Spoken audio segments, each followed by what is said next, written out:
Hi guys, Al DeMarco here along with Steve Budin as general manager of this site. I just want to point out to you again that we've got something unique to this business. I started it over 9 years ago, only guy to do it back then, and still the best in the business. It's the Cappers Consensus. And what that is, you can get my plays, the plays of all the handicappers at the site today at one massively reduced price. And we do it for a reason, to save you money and to make you money. This is such a great thing that you came up with for many reasons. You got two types of gamblers out there that use our service.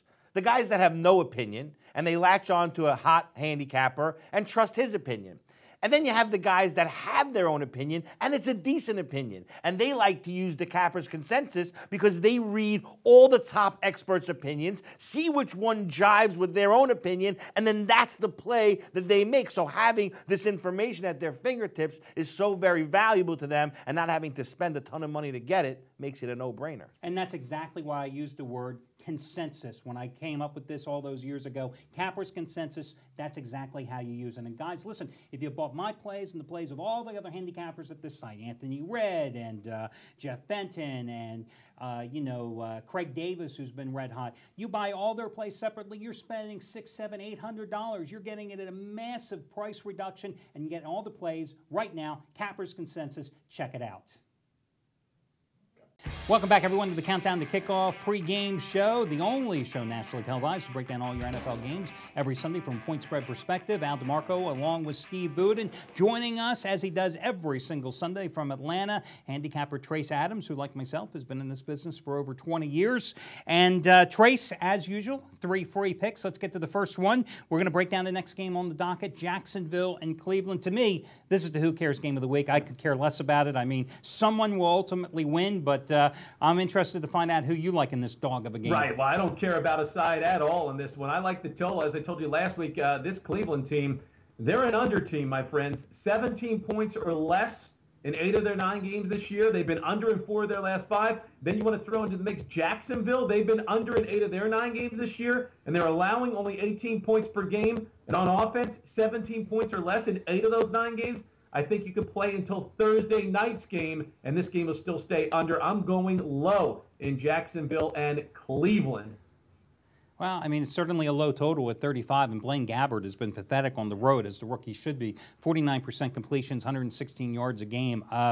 Again, I have no opinion on the side, but I can be convinced that the under is the way to go. Yeah, I think Cleveland's more banged up than Jenna Jameson right now. I think Jacksonville's actually a real team. Not a good team, but a real team. I don't think Cleveland is. I'm going with Jacksonville here, minus the point. I wonder how many people. What is the point? How many people are going to play this back and go, "What did he say? What did he say about Jenna Jameson?" Okay, next game we want to talk about banged up. is going to be Green Bay and Tampa Bay. Packers in an interesting position, coming off the Monday night game, short week, but this Tampa Bay team has just completely fallen apart. Raheem Morris going to use the NFL allowance to put his team through practice twice this week, wearing full pads. I don't think it's going to make a difference. Yes, I totally agree with you. There's no difference at all. In the Battle of the Bays, there's only one way to go here, and that's to go with the Green Bay Packers. I mean, this team's unstoppable. I watched them on Monday night. I know it was only the Minnesota Vikings, but hey, 15 wins in a row now, 12-3 against the spread in those 15 wins, and they're 5-1 against the spread at Lambeau Field. And like you said, Tampa Bay is totally backsliding. Freeman now has 13 picks on the year. LeGarrette Blount was held to 34 yards rushing last week. No wonder they've lost 3 in a row and 4 of their last 5 straight up and against the spread. I know they're getting 2 full touchdowns here, but I could easily see Green Bay winning this one by 17 or 21 points for sure. Mark me down for the Packers. Well, you know, I was on the Packers on Monday night, and one of the reasons I took them because, you know, on the road, they've been backdoored twice by Carolina and Minnesota. They had to rally from 2 touchdowns down to win at Atlanta, but at home, they have been just a diabolical machine. 4-0 straight up and against the spread, and I think that when you look at the numbers here, the numbers to concentrate on, you've got a Tampa Bay defense that's ranked 28th in the league against the pass. It's already, the secondary's been scorched for 15 touchdowns, only 13 sacks in 9 games this season. That's a recipe for disaster when you've got Aaron Rodgers, who is just having one of those years that is like for Hall of Fame quality. I mean, just a phenomenal season. Right, and I think so many times people are scared of the obvious. We talk about it on the show all the time. But Trace, when I see bookmakers go from 14 to 14.5 like they did in this game, to me, that means they're trying to get you to take the points. Whenever the bookmakers try to get you to do something, you're better off always doing the opposite. Plus, you must have a big bankroll at this time of the season after betting Green Bay week in and week out. At this point, now's not the time to bet Tampa Bay. You got to lay the big wood here. Yeah, so we're all in agreement there. Green Bay, the way to go. Hey, before I go any further to our last game here, I just want to point out, Trace has won his best bet 5 of the last 6 Sundays. Best way to spend a Sunday, bucket of Kentucky and a free pick from Trace. I mean, a pay after you win from Trace. And your pay after you win plays. 35-13 runs, 6 straight Sunday winners. Last Sunday, 49ers. Monday night, cash in with the Vikings and Packers over the total. Again, pay after you win.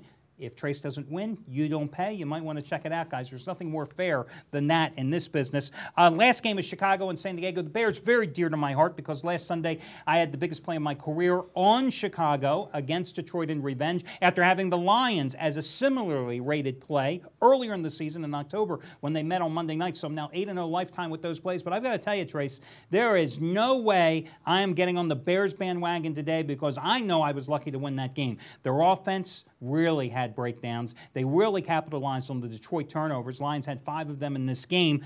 And San Diego, I am through doing anything with the Chargers. I am through getting screwed by Phillip Rivers. For you?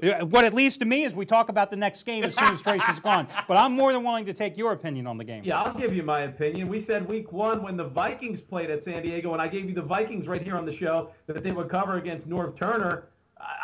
There you go. The Bolts stink in my estimation. And while you said you thought the offense broke down for Chicago, hey, they still won that game handily. They're at home. They're on a roll. 4 wins, 4 covers in a row. San Diego hasn't won since the bye week. They've lost all 4 of their games straight up and against the spread. Phillip Rivers is at 15 interceptions against 13 touchdowns. I think the Bears defense eats them up, and I think the Bears are at least 7 points better in this game for sure.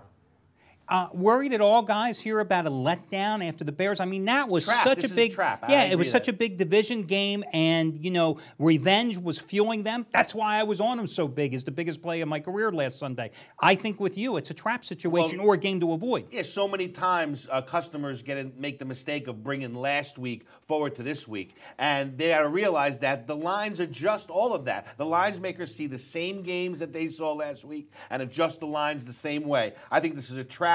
I'm going with San Diego plus the 3 and a hook. Yeah, not that I would ever give my endorsement to any Norv Turner coach team or any team with Phillip Rivers, this year's edition of Phillip Rivers quarterbacking the team. But I will point out, the Bears are only 8-13-1 against the spread in their last 22 as a Soldier Field favorite. Hey, Trace, thanks for joining us again. Make sure you check out Trace's page because, 6 straight pay after you win winners on and an overall run with those pay after you win plays, 35-13. Again, if Trace doesn't win, you don't pay. Guys, coming up in our next section of the show, we're going to talk about how you can play fantasy football against us with $1,000 on the line for a special contest that we are running this week through draftstreet.com. That's going to be coming up. And, of course, Steve, we're going to continue breaking down all the games. It's hard to imagine it's already week 11 of the NFL season. I mean, this show is just flying by. But we've got all that and more coming up after this short commercial break. Al DeMarco along with Steve Budin. This is the Countdown to Kickoff program. And, again, we will be back in just a moment with the home stretch of today's program.